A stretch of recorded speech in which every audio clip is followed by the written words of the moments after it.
Vinde, Espírito Santo. Vinde, Espírito Santo. Vinde, Espírito Santo. Recebereis o Espírito Santo. Glória ao Pai, ao Filho e ao Espírito Santo. Amém.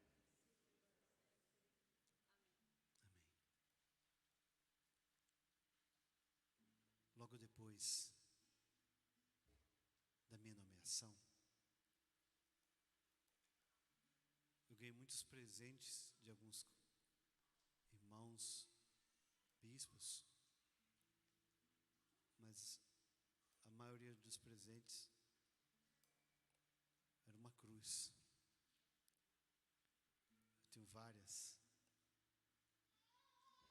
A primeira que eu ganhei foi essa. Quando eu fui nomeado bispo, um bispo me deu essa cruz aqui. Eu tenho outras que eu uso, e essa que eu mais uso. Daí talvez não dê para ver. Quando eu estiver perto, vocês reparem. É uma cruz sim episcopal, mas é a cruz de São Damião. Atrás dela está escrito em latim a bênção de São Francisco. E quando a gente olha para a cruz de São Damião, a gente imediatamente lembra daquele episódio de Francisco, o início da vocação dele. Mas nós lembramos da segunda parte da frase que o Senhor falou para Francisco: vai e reconstrói a minha igreja. Na verdade, a palavra certa é a minha casa, que ele chama a igreja de casa. Mas essa frase toda, ela tem a primeira parte, que diz assim: Francisco, a minha casa está em ruínas, como bem a ver, ou a vez. Como bem percebe, a minha casa está em ruína. Aí sim vem a frase: vai e reconstrói a minha igreja, ou a minha casa. A minha casa está em ruína. Eu comecei a minha caminhada na renovação carismática, como muito da minha época, em grupo de oração, e ouvindo fita cassete. Para quem não sabe o que é fita cassete, depois pesquisa no Google, né? Os mais novos talvez não sabem o que é. Fita cassete tem muito a ver com caneta. Depois vocês vão entender a relação de caneta com fita cassete. Porque quando a gente não conseguia voltar a fita cassete, a gente pegava a caneta e ficava assim, ó. Os mais novos talvez não lembram. A Delma não lembra, não é do tempo dela, né, Delma? Mas do meu tempo. E fita cassete ouvindo palestras do Padre Jonas.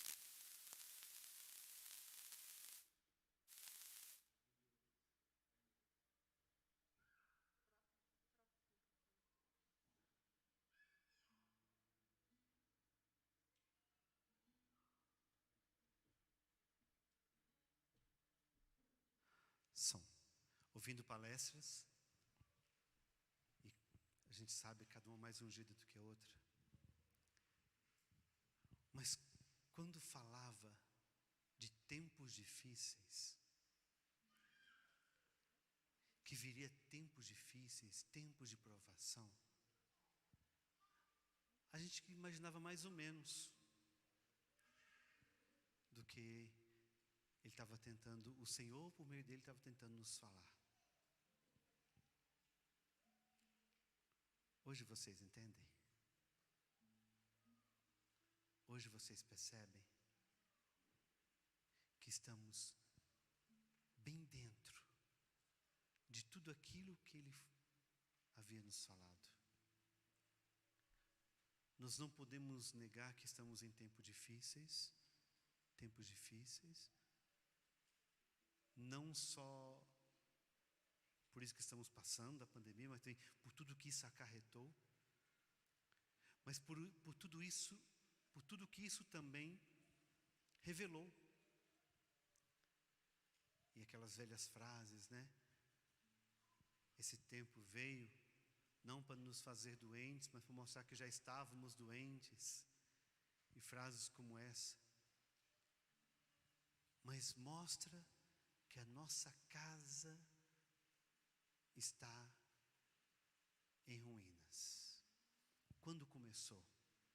E aí vamos para a primeira leitura de hoje, que mostra a nossa casa em ruínas, por onde começou. E já no livro do Gênesis, quando fala da desobediência de Adão e da mulher,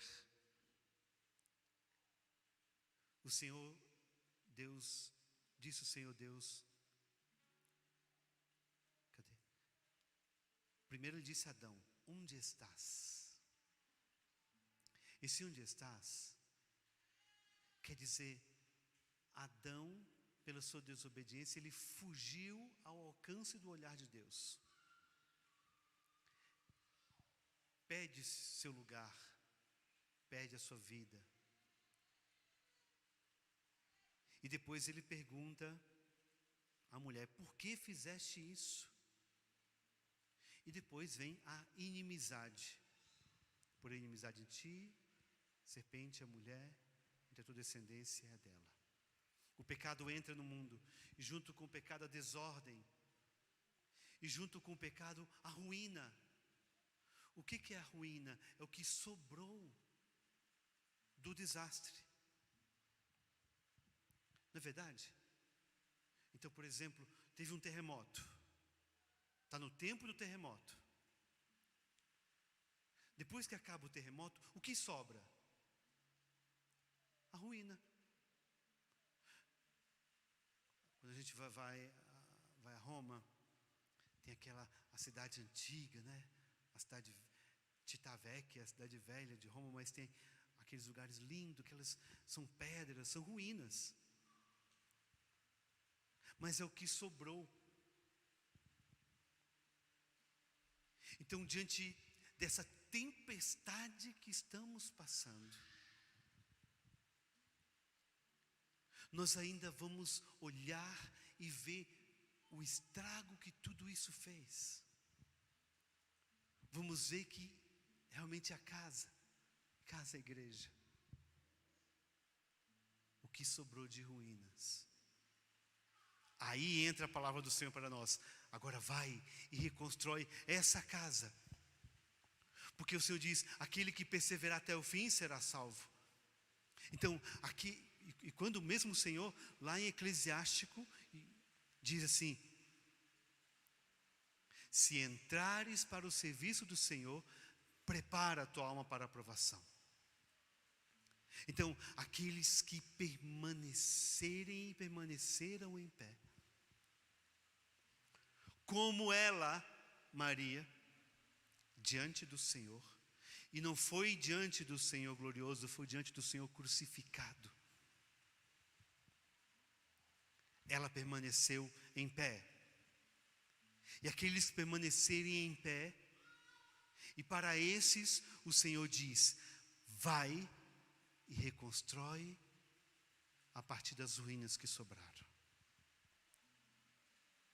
O Senhor nos chamou para reconstruir a sua casa. Mas, como reconstruir a sua casa em ruínas? Como reconstruir? É claro que temos que recorrer a Maria. Interessante que o Senhor diz assim, depois do anúncio, alegra-te cheia de graça, o Senhor é contigo. Não temas, Maria, porque encontraste graça diante de Deus, eis conceberás, darás à luz um filho, a quem porás o nome de Jesus. Essa aqui já é a missão dela. E o chamado dela, e aí vem o nome de hoje, é primeiro para ela ser de Deus, imaculada, sem mácula, sem pecado. Quer dizer, a forma como reconstruiremos, já eu falo sobre isso, é pela santidade. É também pelo que fazemos, mas veja bem, é pela santidade de vida que reconstruiremos a casa do Senhor que está em ruínas. Não há outra forma de construir, é a partir da santidade, de uma vida de santidade. E sendo imaculada, sendo santa, e a partir da santidade dela, é que começa essa reconstrução, claro, com seu filho que é o santo, santo, santo, 3 vezes santo. Só que não é uma santidade, e aqui é preciso explicar, não é uma santidade somente como oposição ao pecado. Importante a gente entender essa definição de santidade. E hoje o Senhor nos chama a santidade, a reconstruir a partir de nós, a partir de uma vida santa, a partir de uma decisão pela santidade. Mas, aqui é que está, não é uma santidade passiva, onde que eu entro dentro de casa e me escondo do pecado, mas também me escondo de qualquer perigo. Na santidade passiva, o que Maria fez depois da visita? Ela foi correndo visitar sua prima Isabel, foi servi-la. Sabe por quê? Muitos entendem santidade como esconder o talento, como eu falei no casamento da Sara. Não, não é esconder o talento. É claro que é mais fácil. É claro que é mais fácil se esconder ou esconder o talento, mas é uma santidade ativa. Não é somente evitar o mal, mas fazer o bem. Não é somente evitar o demônio, mas é também amar o irmão e ao encontro, como Maria foi atrás para servir sua prima Isabel. Eu estava pensando, imagine também, Maria, se alguém fizer mal para um filho seu, uma filha, um filho seu,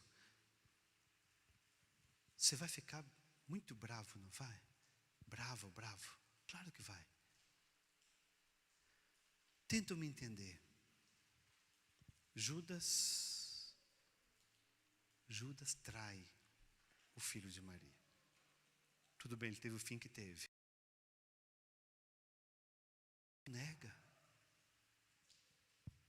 Pedro nega o filho dela. Os outros vão embora covardemente. Todos vão embora, menos João.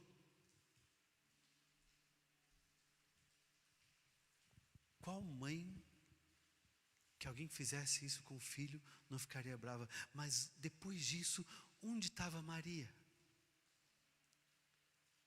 Ficou com raiva dos discípulos e foi embora? Não, vocês são traidores, seu Pedro. Não! Ela estava com os discípulos. Ela estava em Pentecostes. Em Pentecostes quem estava? Maria. Olha o nível de santidade dela. Vamos para a segunda leitura? Que fica mais claro. Quando Paulo escreve aos Efésios, ele diz assim: em Cristo, Ele, Deus, nos escolheu antes da fundação do mundo, para que sejamos santos e irrepreensíveis, sob o seu olhar no amor.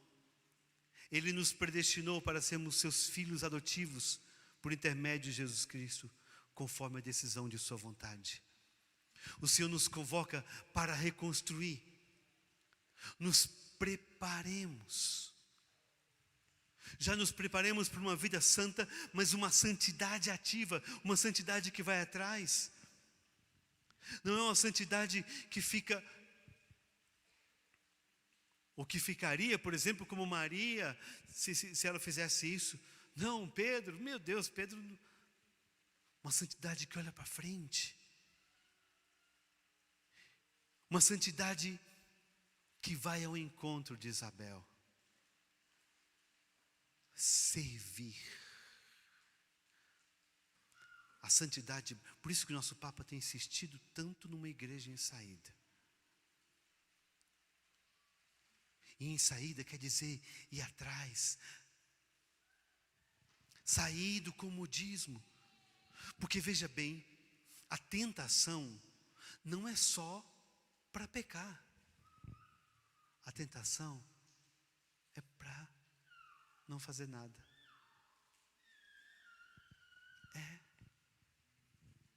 Por que uma tentação? São João da Cruz, ele vai dizer assim, quando ele diz que aquele que pensa estar parado, já está regredindo. Não existe estagnação no caminho de Deus. Ou você vai em frente, ou você já vai ser levado. Imagine se você está no rio, nadando contra a correnteza. Gente, a correnteza está cada vez mais forte. O mundo está cada vez mais forte. O mundo está cada vez mais contra. E nós não precisamos nadar a favor do mundo. Não. Muitos pensam, não vou na onda do mundo.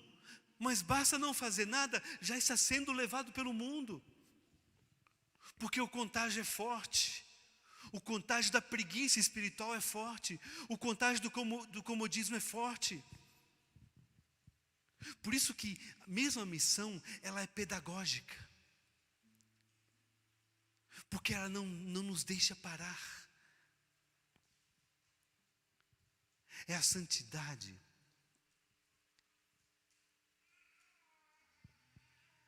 que vai atrás do outro. E muitas vezes é a santidade quieta. Esses dias, foi lá na diocese, no Iuraçu, a irmã, que é a geral das irmãs missionárias da Caridade de Mater Teresa de Calcutá. Porque eu fiz o pedido formal para elas irem atuar na diocese. O critério, qual o lugar mais pobre? Conversando com a irmã, ela morou junto com Mater Teresa de Calcutá. E eu falei assim, me conta como é que é ela. Ela é muito normal. Ela só trabalhava, fazia o que tinha que ser feito. Interessante é que depois da fama dela, ela não mudou nada. Era aquela que ia lá, visitava os pobres, visitava os doentes, voltava, rezava. É a santidade na missão, no dia a dia. É assim que se reconstrói. Porque se nós temos olhos somente para os momentos extraordinários, nós vamos ficar esperando. É na missão, é na visita aos enfermos, é numa vida de santidade, mas pense numa santidade ativa, que como ela ia, e como também as irmãs dela vão atrás dos enfermos, dos doentes, dos carentes. Uma santidade que nos acomoda não é santidade. Uma santidade que nos incomoda é santidade. Que nos incomoda, que não nos deixa quieto, que nos leva adiante. Como Maria. Eu termino com a própria carta de São Paulo aos Efésios. Ele continua e vai dizer assim: nele também nós recebemos a nossa parte, segundo o projeto daquele que conduz tudo conforme a decisão de sua vontade. Nós somos predestinados a sermos para o louvor de sua glória, os que de antemão colocaram sua esperança em Cristo. Começa com nós não sabemos quem somos, em outras palavras, lá em Adão, lá em Eva. E agora termina aqui em Efésios, nós sabemos que nós somos aqueles que colocamos nossa esperança no Senhor. Por isso nós precisamos nos preparar. Sabe quando você vai construir uma casa, ou reconstruir uma casa, você já calcula, já se apronta, já se prepara para a reconstrução? Nós ainda estamos no terremoto, prontos para a reconstrução, mas nós precisamos arregaçar nossas mangas. Porque o Senhor, hoje, também como com Francisco, do alto da cruz, nos diz: como você está vendo, a minha casa está em ruínas. Vai, reconstrói a minha igreja, como Maria, como José, o carpinteiro. Vai, reconstrói a minha igreja. Eu termino falando da nossa recompensa. Depois de tudo, depois de todo o cansaço, depois de todo desgaste, de toda lágrima, depois de toda cicatriz dos combatentes do Senhor, qual será a nossa recompensa? Qual é a nossa recompensa? Pergunte isso para o seu irmão assim: qual é a sua recompensa?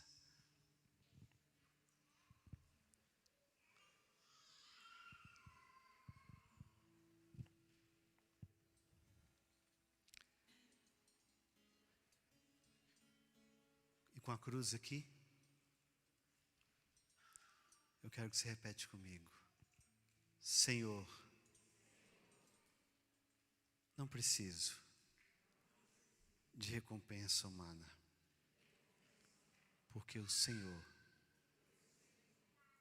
já é suficiente para mim. O Senhor me basta.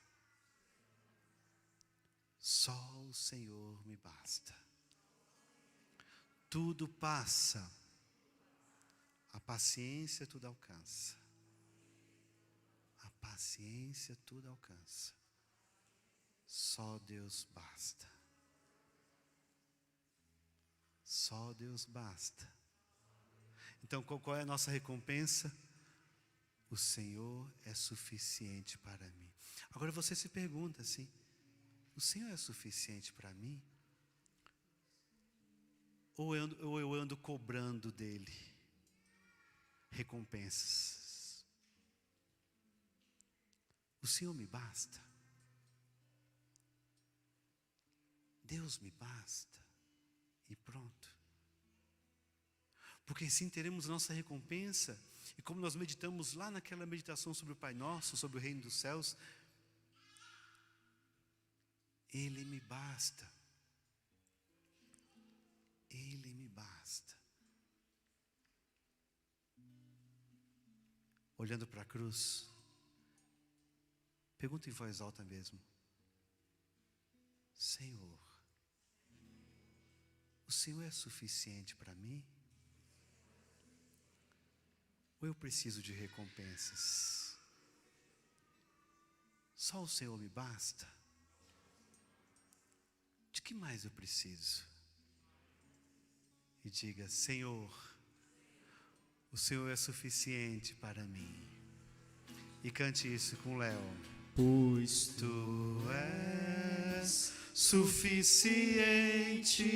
para mim, e o teu amor tudo refaz. Quando eu te amo, eu te adoro. meu Jesus, tu és Suficiente para mim, e o teu amor tudo e o refaz. teu amor tudo refaz. Quando eu te amo, eu te adoro. te adoro. Todos em pé? Do início, Léo. Mesmo em meio à tempestade, mesmo em meio à tempestade, nas grandes provas e tribulações, nas grandes provas e tribulações, o que me resta é te amar. O que me resta é te amar. O que me resta é te adorar. O que me resta é te adorar. Mesmo em constantes quedas, mesmo em constantes quedas, na fraqueza e imperfeição, na fraqueza e imperfeição, o que me resta é te amar. O que me resta é te amar. O que me resta é te adorar. O que me resta é te adorar. Pois tu és suficiente para mim. Pois tu és suficiente para mim, E o teu amor tudo refaz. Quando eu te amo, eu te adoro. Meu Jesus, tu és. Meu Jesus, tu és suficiente para mim. E o teu amor tudo refaz. Quando eu te amo, eu te adoro. Só a sua voz, bem forte, meu irmão. Meu Jesus, meu Jesus, suficiente para mim. E o teu amor tudo refaz. Quando eu te amo, eu te adoro. Vai e reconstrói a minha casa. Amém.